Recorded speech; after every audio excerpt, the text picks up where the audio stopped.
Happy Friday, everybody, and we are live. Good morning and welcome to On the Spot 947, where we sit down and have a little chat with some of the biggest and talented names in the arts, and equally those who are on their artistic journey in the hopes of changing and influencing the world.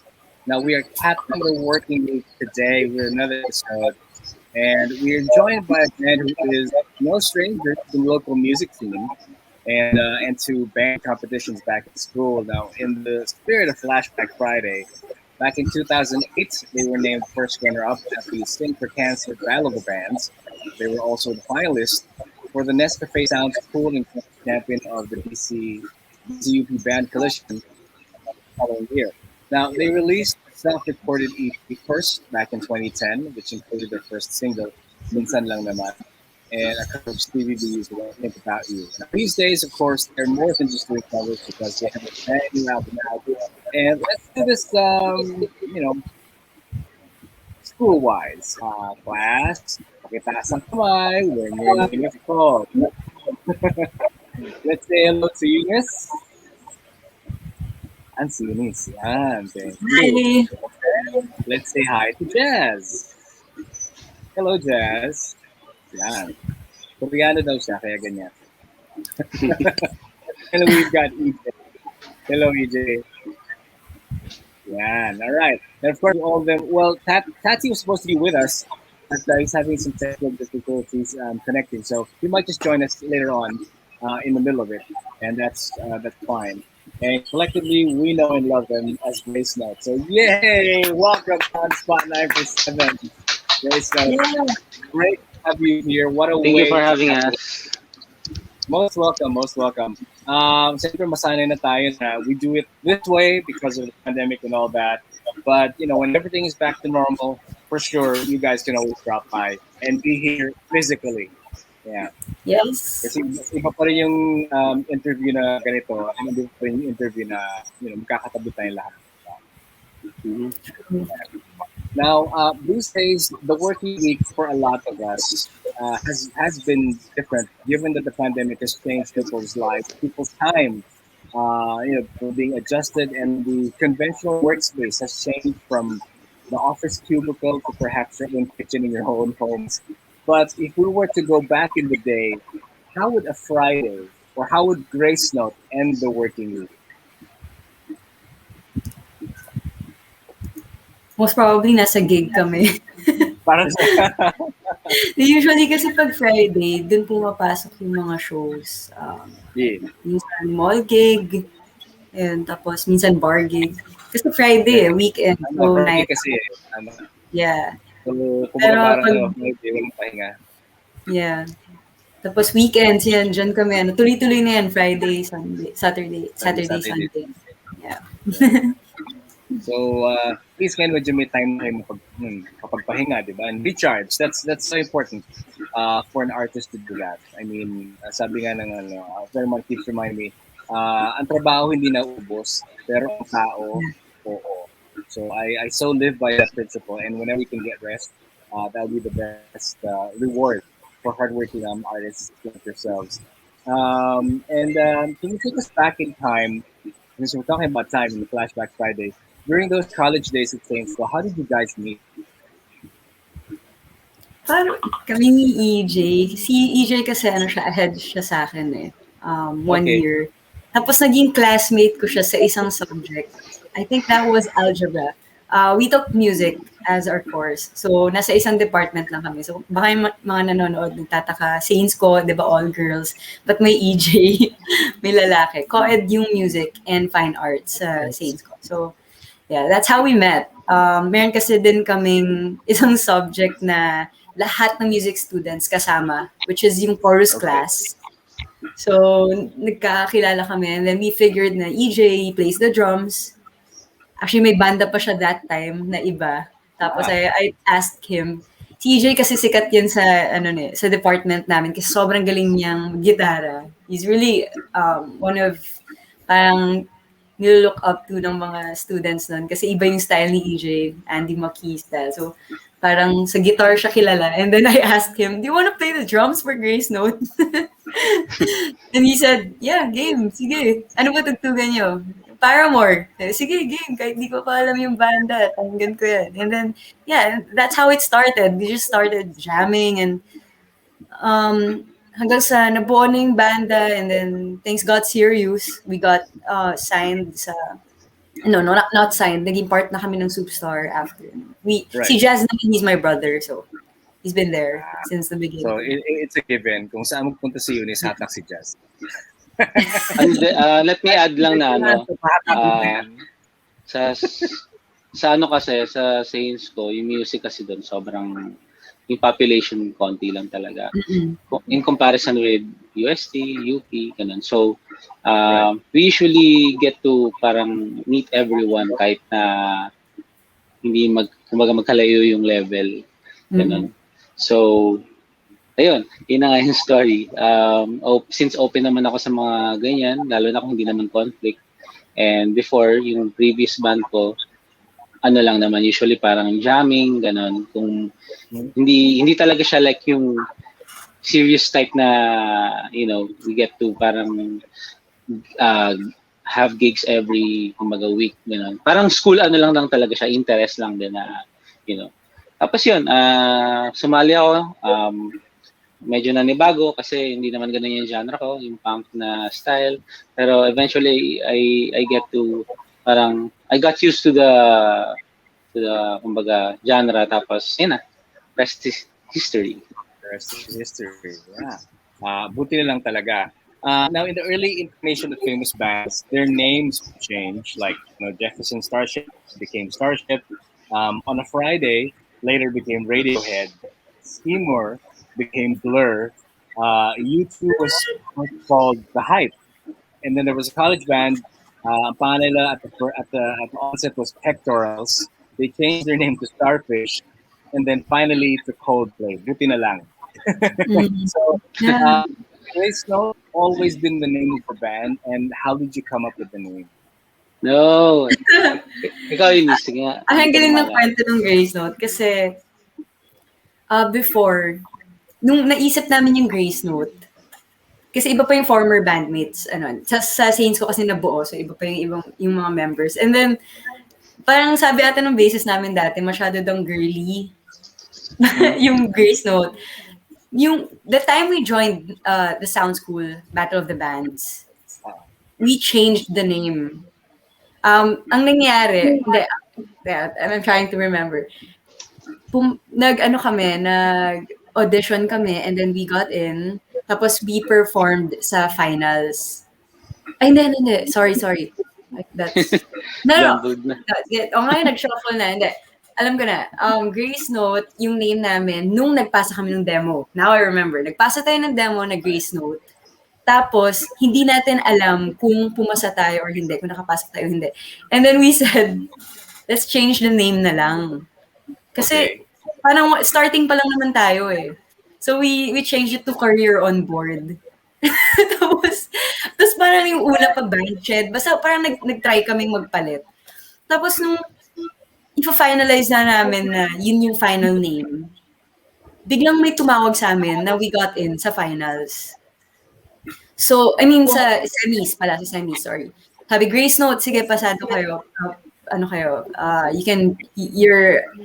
You're part of the semifinals. So, parang kami, kilala na nila yung Gracenote. So, yun yung kwento, but hindi na namin napalitan. Hindi na natuloy kasi yung demo namin as Gracenote, yun yung pumasok. And, Kumbaga, yeah. pinanindigan nyo na, in a way. Pinanindigan lang namin. Pinanindigan nyo na. Yeah, and to answer your question, why Gracenote? Nagbabatuhan kasi nagbe-brainstorm kami ng band names. Tapos kami ni EJ, yung Gracenote kasi, musical note talaga siya. Just to give you an idea, like, whole note, half note, quarter note. But yung Gracenote kasi, it's a very small note na hindi mo usually nakikita sa pyesa. Parang, minsan mo lang siya makikita or nilalagay ng composer sa pyesa. So, very unpredictable. You don't know when to see it kasi hindi siya parang regular na nilalagay. Parang ornament siya. Hindi siya na laging nandyan. Yes. So, yung gusto namin i-represent for our music, yung pagiging unpredictable. Like, every time we play live, we always make sure na, the people will remember us kahit pagbaba ng stage. And our music itself, na tipong pag pinakinggan nila, uy, iba na naman tong nilabas ng Grace Note. Something Mhm. different. Parang ganon. So, yun, yung pagiging unique ng note and Right. graceful. And, yun yung we wanted. I love it. Ang ganda. That, if no one had asked you that, thank you for that explanation. I've always been wondering. And I'm sure hindi lang naman ako nagtataka pa, bakit pa Grace Note? Bakit ba yung pangalan ng vocalist? Hindi yung si, bakit Grace Note? So now, that question has been answered. When you finalized your name, did you feel that you had to streamline your sound in order to fit the name? Or was it the other way around that your name has to encompass, as you said, the unpredictability of the sound that you want the band to have? Actually, nag-match lang siya eh. I mean, parang Mhm.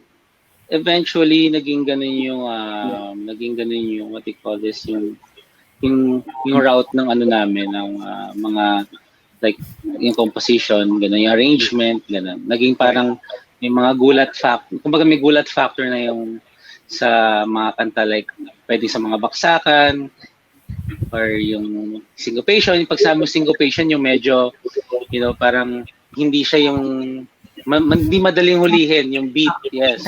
Right. Kumbaga, If you measure niya, in layman's term, ganun. Kumbaga parang hindi siya like yung 1, 2, 3, 4. One, two, Typical. yeah. Yan, ganun. So, feeling ko ano lang naman, parang it happened lang na ganun talaga. Baga wala naman kami talaga inisip na kailangan bagay, ganun. Kasi in the first place, Gracenote is a musical, kumbaga, note eh. So, hindi na mahirap, kumbaga. Usually we just go with the flow then. Just go with whatever. Compromise. Yeah, we don't put ourselves in the box. Alam mo yan, parang ay kami nagte-take risk na parang, sige, okay, try natin to. Ito yung bagay, ito yung kailangan ng song, let's do this. But I guess in doing that, minsan there's this fine line also na I suppose minsan it crossed your mind parang sumusobra na ba tayo sa pagiging iba? Baka naman kailangan medyo baliin natin ng konti and mag-perform naman din tayo. Have you ever thought of it? Sometimes minsan, medyo naiba tong kanta natin baka hindi maintindihan ng audience or whatever. So, may mga times that crossed your mind. Sige, sino ba ikaw?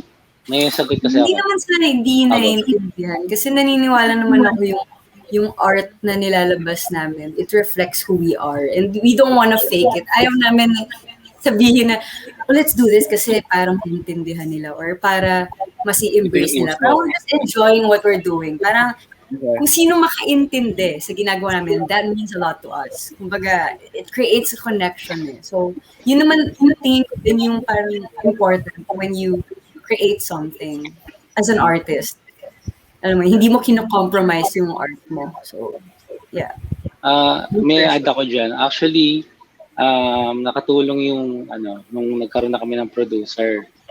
Yan. Yeah. Actually, kahit sa akin, parang, medyo, I mean, it's normal na parang may stress factor na parang iba yung dati na kayo-kayo lang as, kayong band members lang. Pero pag may producer na, andyan na yung may constraint na like ito lang yung gagawin natin, ito lang yung ano natin kasi kumbaga parang you have to understand din na kailangan ng kaya nga andyan yung producer kaya nga 'di ba laging sa isang banda pag magpo-produce ng yeah, something like that kasi yung direction din kumbaga parang iba yung we love to go outside the box pero kailangan may kalalagyan pa rin para cohesive yung maging resulta ng album. Hindi masyadong kalat, no? Yes. Ganun. Kumbaga may direction, may target market, kumbaga. Yes, kailangan pa rin. Kailangan mo rin compromise ng konti, syempre, para medyo maganda yung yung mangyari. Kasi producer and experience din, alam nila yung kung ano yung okay sa kahit pa paano yan. True. And kailangan kalat ng tenga, kasi. And what's good naman sa mga nag-work namin ng mga producers, very collaborative. So, hindi siya something na parang, ayaw namin yan. Alam mo yun? Parang, Yeah. kumbaga, ano, Okay. Yung mga good morning sa inyo. Si Joanna Hagupit. Yes, Anes Ligaya. She says parang inaantok pa daw si Jazz.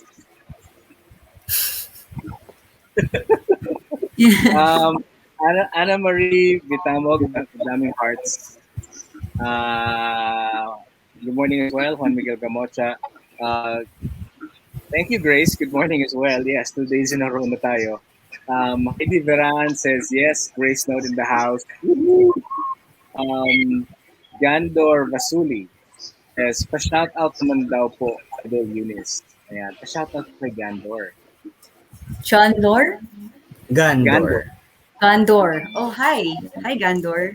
Ganda ng game mo parang character. Para sa Lord of the Rings or para sa Lord of the Rings. Mga ganun. Gandalf. Ganyan. For Gandor. Parang ganun. Christine Angat, a lot of hearts as well. Nonalyn Lorante Reboles. Hello po. Guys. Hi, Gracians. Good morning. Gracians in the house. Yeah. And si Joed Lopez. Present. Let's go. No doubt. Let's go. Okay, let's go. Let's go to the next question. Let's take a quick look back to the first studio album, which was called First Movement, released back in 2012. First of all, I love the title. Very apt and very point. Deliberate classical music reference by Eunice, because since you also played violin, and then there are 3 movements in music. So, dun ba nanggaling yung title ng album? Yes, dun nanggaling yung first movement. Pinagit ko rin po yung tanong ko, no? Ba't pa ako nagtanong? Ang galing lang kasi kasi iba. Din talaga yung mga tinatanong sa amin. Diba? Parang, uy, first movement. Ang galing, nakaka-relate sila. Kasi alam nila yun nga, yung 3 movements. Pero pwede mo rin siya i-take literally na, which is exactly. literal din naman, First no? album, Kung sabi mo right? first movement sa classical, I mean sa konsyerto, parang ganun din eh. First eh. Yeah. Second. Yung pwede dahil first movement. album, may unang galaw, di ba? Gumalaw ako, di ba? Album ako. Eh, pag hindi ako gumalaw, yan na sitting pretty lang ako sa bahay, di ba? Yeah. That album also had a song that's called Puede Ako, that featured Kian Cipriano. Can you give us a history of how the song came to be written and how Kian came to be featured in the song? Parang ang tagal niya, hindi ko na matandaan. Kasi pinopromote namin ngayon bagong album na Small World. As in, parang hindi ko matandaan kung ano yung naging proseso. Hindi mo maalala. But I'll go to Small World. Parang naging chronological naman ako today sa tanong. So, umpisa natin yung una. Pero ano yun, isa yun sa mga first collab projects namin. Yung mga nauna yun. Tapos, next, for Transparent album, if you've heard of it, did a lot of collaborations naman with other artists then. True, and I'll get to that too. Doon sa video ng minsan, gumawa ka ng Vulcan greeting sign. Does this mean that isa sa inyo Star Trek fan? Which one? Sorry. Yung video ng first single nyo. Pinili ko yung video and parang nakita ko na nag-Vulcan greeting sign kasi Star Trek. Yung ito, pero medyo... sa music video, this one. Yes, na hindi ko magawa-gawa. Alien kasi kami dun eh.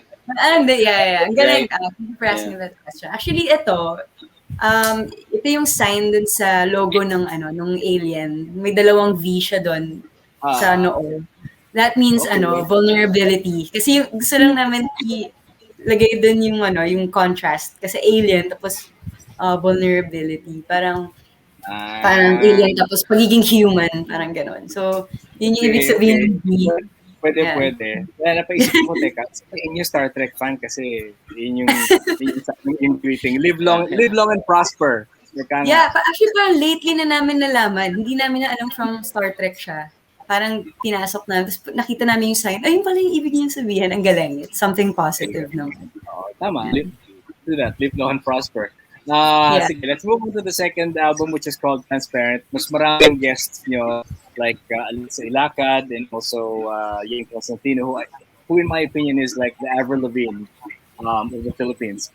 I would like to suspect the reason why you named the album Transparent, but I don't want to take the pleasure of hearing it from you. So in your own words, why did you call it Transparent? Ba't ba natin tinawag na transparent that time? Parang yun kasi yung time na parang ano kami, yung mga ni-release naming songs, we were trying to um, find our own identity that time. Mm-hmm. Parang yung Transparent album, mas doon kami nag-explore. Hinahanap namin na, okay, kasi before, if, I'm gonna admit it, before, sobrang nako-compare talaga kami sa Paramore from first movement. Kasi yung time na yun, Paramore era. So, like, we tried to, branch out and listen to so many genres. Tapos, we kind of combined everything sa Transparent album. So, yun parang it talks about new identity. Yeah, Transparent. Parang, hey, this is us now. And yun, nagkaroon ng transition that time from super alternative rock going to electronic naman. If you're gonna notice, diba, and parang 80s na feel na, and so yeah, that's why we called it Transparent. It was a conscious transition. One of the songs that stood out for me then was a track that's called Taciturn. It's track number 2 in the album, which has 10 tracks. It's the first thing for me is that you rarely hear that word being used as a title, much less being used locally in casual conversation. Second, the lyric there, it says, "You only want everything that you don't have." I love the basic truth of that because meron mga taong ganon. They aspire, they plan to dream that someone in their lives, lahat kakariring ko. And then, pag nakuha nila, wala na, okay na ako. The interest falters. So, instead of, parang ano nangyari? And, teka, bakit parang naging hugot yata yung tanong ko? Wait. Reset. Nakarelate ka ba? Dahil ba wala pa akong kape ngayong umaga? Ganun ba yun? But, I was wondering, is the song about someone that you know, someone that you know, or someone that you've come across in your life? That's why nasulat yung Taciturn. It's about my ex. Okay. It's about a guy who's juggling 2 chicks one at a time. Alam mo yun? Parang, if you're gonna listen to the song, makikita mo yung situational siya. You call her at night, you call me at daylight. But, yun. So, basically, it's just that. Para siyang let's just say, para siyang bagay siya sa sour playlist ni Olivia Rodrigo. Yan, parang gano'n. Ibang angulo lang siya. Yeah. Right. That's it. Okay. Pero, kasi sa akin, as a, hindi kasi ako, hindi ako vocal. I don't like, argument. Alam mo yun, ayokong, so, yun yung way of coping ko. Yeah, yun yung way of coping ko. I write songs and, yeah. And that's a good way. That's also a good creative way of letting your emotions out. Yeah. But na-channel mo siya. And baga, hindi ka non-productive in the sense na, sige, pag galit ka, pwede magbato ka ng gamit, manira ka, manuntok ka, manakit ka. But in this case, productive ka pa rin. Sige, galit ako, pero may kanta ako. And I've moved on. Right. Kaya nga, ex. Move on na. Not anymore. There's one track there that I enjoyed. It's called Bilog, or is it Bilog? You had Yen Constantino there, and I feel that it was an upgrade in a way kasi meron kayong horn section dun sa kanta. How did you get to collaborate with Yang in that song? Well, Yang used to be my mentor. Naging kaibigan ko siya 2013. Nakilala ko siya sa isang bar show. And then, after yun, nagkakwentuhan na kami. And then, for Bilog, yun yung tinutukoy namin kanina, we don't really put ourselves in the box. Kaya pansin mo yung mga horn sections because we thought that the song needed that, yung part na yun. Pero, yeah, for Bilog, nung nasulat ko siya, na-imagine ko talaga yung boses ni Yeng. Because it's really cute. Like, parang, kung papansin niyo yung music video, ng mga pusa. Di ba si ate Yeng that time? Parang super hilig niya sa pusa. So, yun, we're just grateful na sinamahan kami ni Yeng sa Bilog. At mas nagkaroon ng kulay yung kanta. So, needless to say, more of cat lover ba kayo than dog lover? Ganun ba yun? Cat. Cat? I'm a cat lover. Actually, same. Dog? But I love dogs. Ka rin, Jazz? Cat ako, cat. Naku, ako odd man out. Ako yung aso eh. So. Sige, alis na ako ng kwarto. Bye. I like that. Animal lover. Sige. Smooth. Yeah.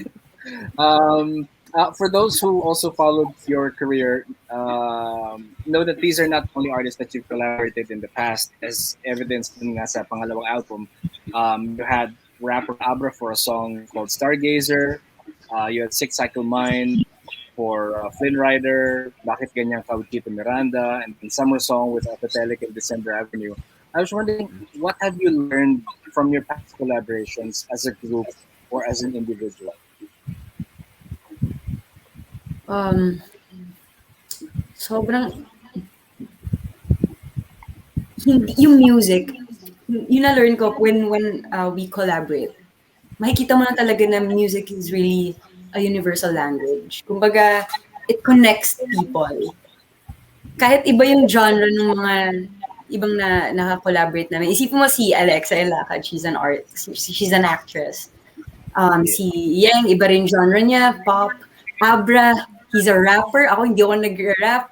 Pero we get to, make something out of it. So, kumbaga, ang daming matututunan from an artist. Lalo na kay Kuya Chito. Si Kuya Chito yung hindi ko makalimutan na naka-collaborate namin. Kasi makikita mo talaga sa kanya yung pagiging hands-on sa song. Yung kung paano niya talagang inaalagaan yung craft. Like, kinarere niya yung bakit ganyan ka, sinama niya kami sa Tagaytay, talagang inareglo namin. Tsaka hindi siya yung basta lang na, alam mo yung pumasok sa studio, kinantahan, tapos umalis. No, as in talagang makikita mo na he's really connected with us. Talagang kinilala niya kami as a band. And yun, kaya kung mapapansin niyo sa Bakit Ganyan Ka, talagang yung concept ng song, kasi, may magic. Ewan ko, for me, sobrang naman kinikilig pa rin ako pag naririnig ko yung kanta. And may kita mo talaga yung pagiging humble ng mga ibang artists. Hindi niyo isa ko sa natutunan yung pagiging down to earth ni Kuya Chito. Kahit sobrang rockstar niya. Hindi niya pinaramdam sa amin na alam mo yun, Chito Miranda. That's like a real artist. It's not the Yeah, number of records you sell. Exactly. Diba? It's not dahil napupuno kong isang napakalaking venue, but it's because I know that my work nakapagbigay meaning sa ibang tao. Yeah. And really should humble an artist even more. So let's get to the new album that we know it's called Small World. And I know na explain na ito in some form. But for those who don't know, why did you call the album Small World? EJ? Kaso? Okay. Hindi, yung Small World kasi, it came from the idiomatic expression talaga na small world. Yun, di ba? We usually say that kapag, halimbawa, bigyan ako ng scenario, like kunyari sa isang venue, tapos may nakita ka na could be your, sabi natin na classmate mo before, sabi mo, uy, small world, nandito ka rin, bakit? Yan. So yung instant connection siya eh. Kumbaga expression of surprise na there's someone na kumbaga parang may connection kayo, di ba? Regardless kung ano man yun sa work, sa school, o kaya kahit same interest, parang, uy, small world, you listen to ganito. So we want that kind of feeling na maibigay namin sa fans namin na parang when they listen to the album, parang yung connection nandun. At the same time, kapag kunyari nakikinig sila sa Gracenote, kasi we know na kaming Gracenote, hindi naman talaga kami like, band na ano talaga. So, kumbaga parang we treasure every fan na we have. At the same time, kapag kunyari merong isang fan na may kakilala na nakikinig sa Gracenote, yung pakiramdam din na parang, uy, nakikinig ka ng Gracenote, astig, parang ganun. Parang kumbaga small world. So, parang ganun yung gusto namin ibigay na na pakiramdam. At the same time, yung small world kasi, journey siya, di ba, Eunice? Ayun. Yeah. Peach, di ba? Journey siya, Peach, di ba? Yes. Ayun. Parang ginawa rin namin siyang literal na gumawa kami ng sarili. Yes, world talaga. Tapos maliit lang yung map. Hence the map design. Yan. Yeah, mapansin mo sa album cover. And ano siya na-apply din namin siya, na-connect namin siya sa part ng album mo to. Like, for example, our producer, si Nick Lazaro ng La Balls, he's also from Saints ko. Ano siya, schoolmate namin. But, yeah, so small world. Small world. Di ba? Exactly. So, parang siya yung naka-collaborate naman namin for this album. And it's very special. Ito rin yung first release namin na kasama si Tatsi sa guitar. So, ibang flavor rin yun.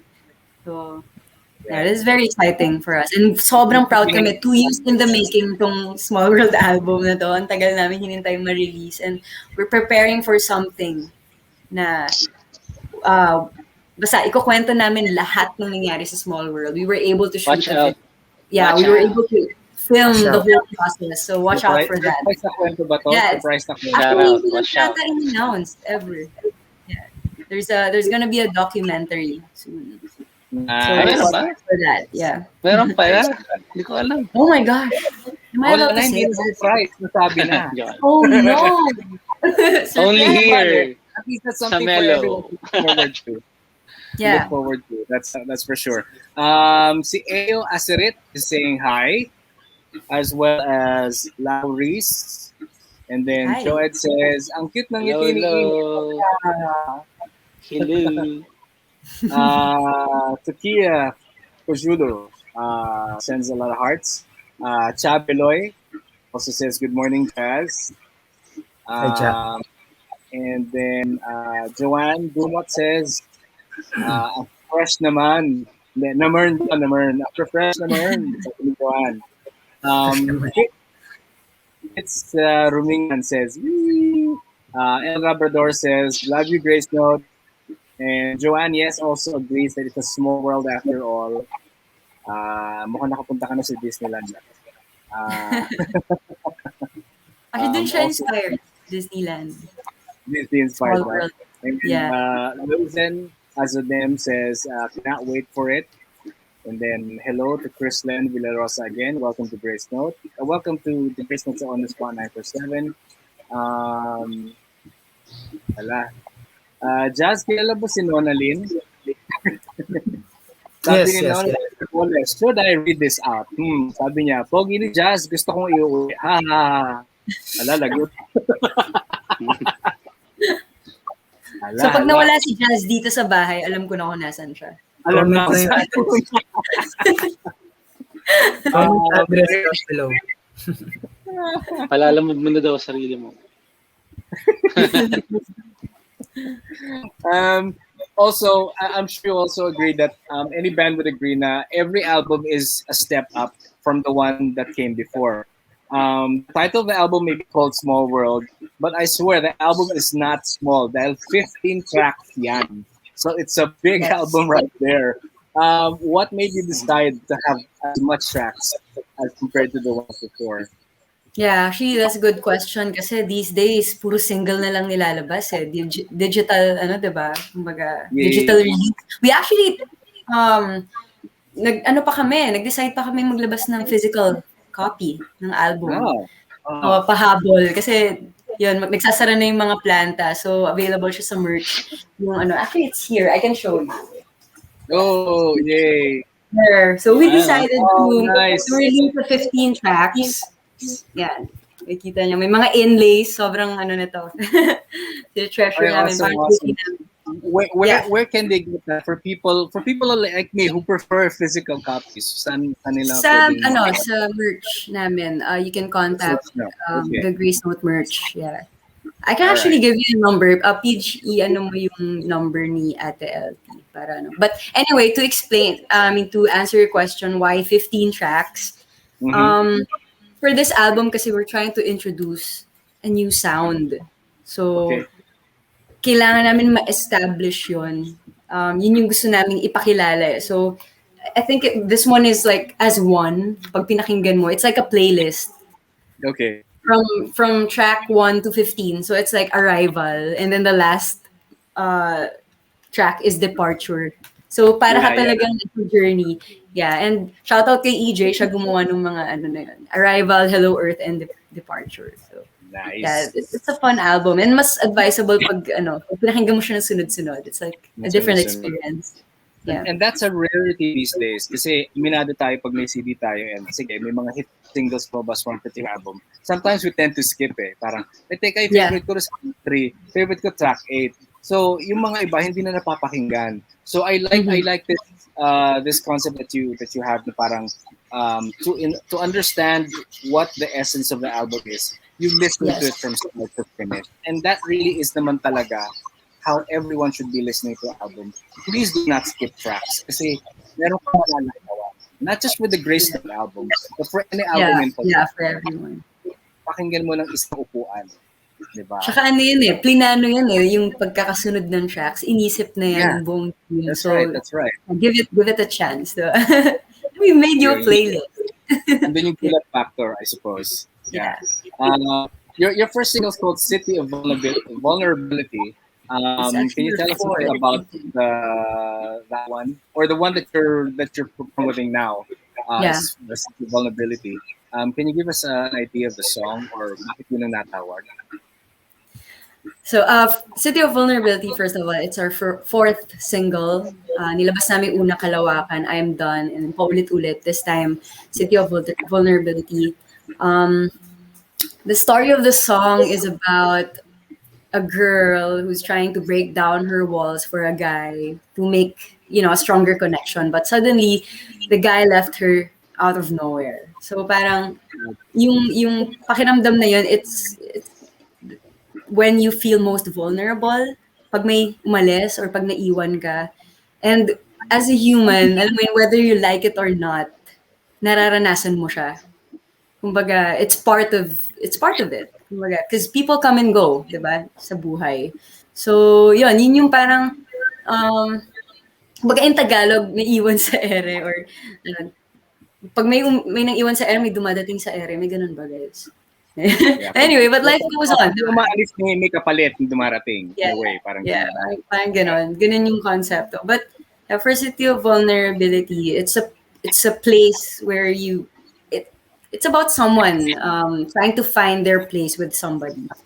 Parang gano'n. So, yeah, Can you and give our listeners a sample of that and I'll play it for yes, them please. Okay. so they will know what the story is all about. Okay, I am playing it now. Yeah. From the first look, your cocky smile got I let you snoop in my book. The little dances I took. Dropped out of my soul. Away from the city. Those little chances I took did not mean any good.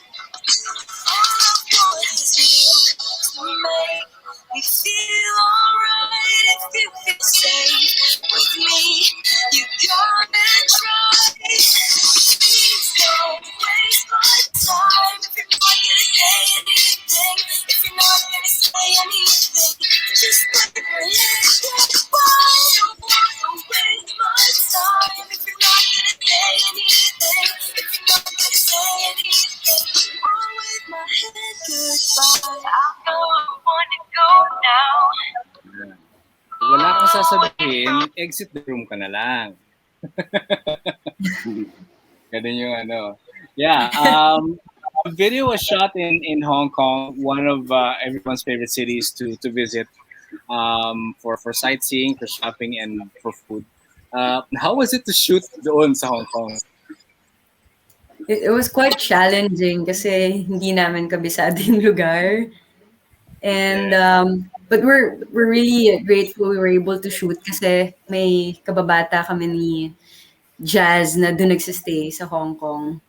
And tinulungan niya kami sa mga locations. And yeah, it was directed by Sir Darwin, our manager. We were supposed to go there for a vacation and para manood ng Clock and Flop. But we planned also to shoot a video para masulit yung buong lugar. And na-imagine kasi namin talaga for City of Vulnerability yung maraming buildings eh. We're not saying na parang Hong Kong is City of Vulnerability, but like we wanted to paint a picture.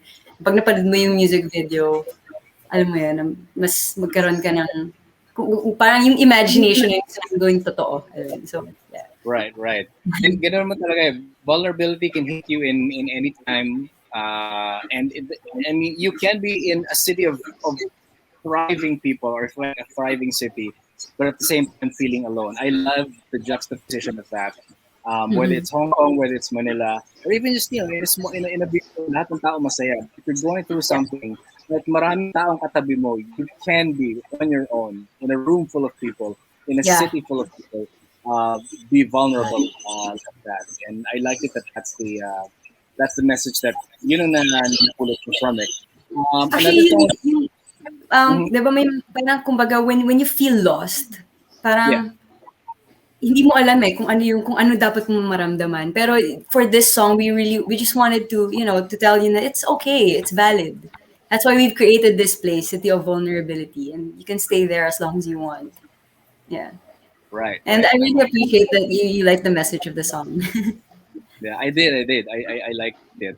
And you don't even have to say that it's about the person, because you know that you can be vulnerable in this city, especially if you are in a state of emotional distress, parang ganun, di ba? And if the pandemic has taught us anything, our mental health is something that we should be watching out after. Another song on the album that I feel appeals to my inner Star Wars fanboy, or for those out there, or fangirl, is the video for Kalawakan. It was like you guys were in the cockpit of the Millennium Falcon, down to the lighted grid, the wall in the background. It's the same design for Death Star in Star Wars, and I figured one of you has got to be a Star Wars fan. That's why I'm so for Star Wars, and that's why Star Wars came out today. Okay, sure. Who was behind for the video of Kalawakan? Sino nag-isip ng concept? Kami na rin with our director as well, sila Sir Darwin. Si Sir Darwin, sorry. No, Direct R.A. directed the Star Wars. Si So Direct R.A. malamang siya yung siya yung Yeah, Star Wars. sorry, nalilito na ako. Yeah, si Direct R.A.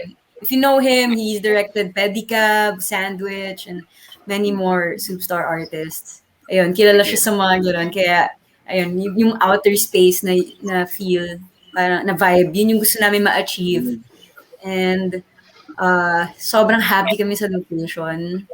At yan, we were able to shoot it sa dalawang location. And yung isa, puro capsules. So, dun na-capture yung parang nasa loob kami ng spaceship. Nag-hibernate, parang ganun yung dating. Tapos yung isang scene naman na nagda-drive kami ng spaceship, ibang location din yun. So, and it was fun. It was one of the most expensive music videos. No, it's actually I can imagine, yeah. Yung set-wise, talagang pinaggastusan. So, pag nakausap niyo si Direk, sabi, this Star Wars boy is very happy with that video because of the references in that video. It's like, alam ko yung grid nila. Uy, alam ko yung cockpit nila. Parang, yes. Pangarap na tukad. Yeah. Another song that I like also is Paulit. Ulit. It has this vibe that's similar to one of the songs that we play a lot here on Mellow, which is Baso of Bote. That's one of my favorites. from you guys. And I was wondering, was that really a single and practically not included in any of the studio albums, or baka may nalaktawan lang akong special edition na hindi napansin? Sorry, are we talking about Baso at Butter? Paulit-ulit. Sorry, from Basot Bote. Was that really part of a single at hindi siya nakasama sa mga studio albums, or baka may studio album lang na limited edition na nakasama siya na hindi Oh, ko napansin? no, Baso at Bote is just a single. Nirelease Single lang namin siya talaga. outside the album. Kasi yung nga, like I was saying earlier, yung album kasi conceptualize, kumbaga. Yeah.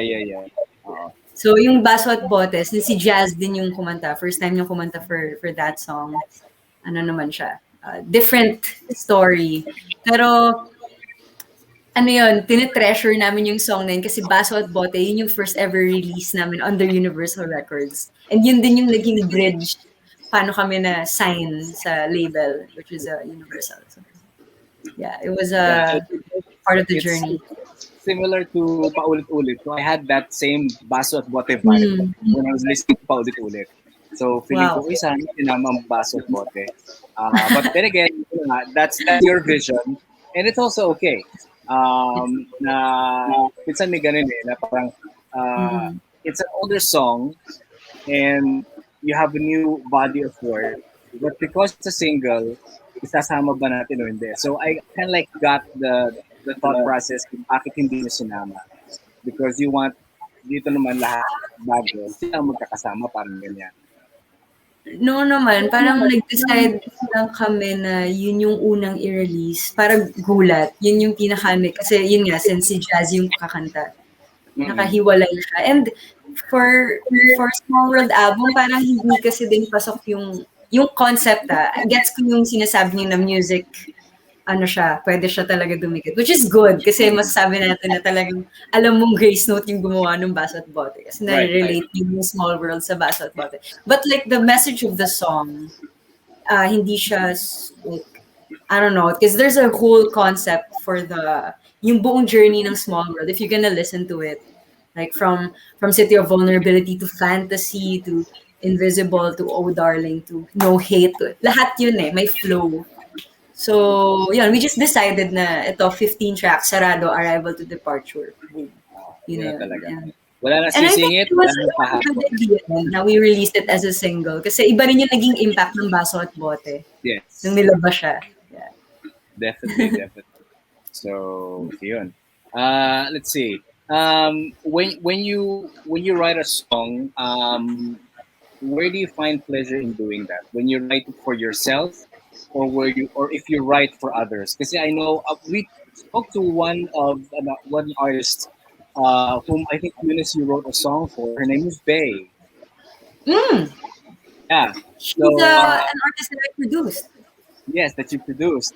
So Yeah, yun, I okay. was wondering, ano yung feeling na when you guys write for someone else as compared to when you write for the band? Anong kakaibang feeling na meron for that?